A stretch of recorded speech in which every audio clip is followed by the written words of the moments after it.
advantages of having your property on a county road. That is a Himalayan raspberry over there, and that dude is just trashing it.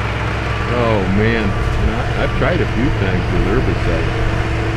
I haven't gotten anywhere with that thing. Leaves fall off and it just bounces back. That thing's brutal.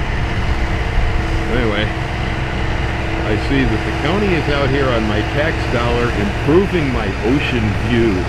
You want to know why it's a good idea to have your property on a public highway instead of a private road? Well, the county will bring the tiger by and grind up the junk that's in your line of sight so you can see the ocean.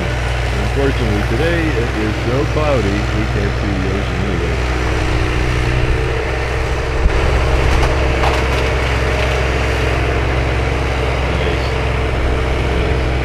Yeah, maintenance. Maintenance in the tax dollar. Love it. Fixes the potholes too.